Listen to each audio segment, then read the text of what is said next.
I हे बघ आपलं घर. बाई मी का सपनात विचार केला नव्हता एवढ्या मोठ्या घराचा. माझ्या लेकरानं करून दाखवलं.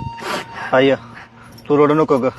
हे फक्त तू दिलेल्या संस्कारामुळं, आप्पांच्या कष्टामुळं आणि आपली परिस्थिती नसताना नातेवाईकांनी काढलेली इज्जत आणि मारलेल्या टोमण्यामुळे शक्य झाले. आपल्या घरी असताना पाहुण्याच्या घरी कशाला राहता?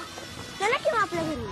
तुमची एवढी शिकवली त्यात तुम्हाला जागा पुरत नाही आणि आम्ही आल्यावर काय आम्हाला मात्र आईच पैस जागा लागते.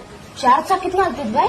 मग त्याशनी घरला घेऊन यायचा नाही वे चहा पाण्याला चला म्हणून. अगं आय त्याशनी गडबड होती म्हणून गेली. तशी बी ती लय मोठी माणसं आहे, कशाला आपल्या घरला येतील. होय घरी बसलेले मोठं पाप आहे का? ज्याची त्याची परिस्थिती असते. तू आगावानी आहेस, मस्त बदलशील आपली परिस्थिती.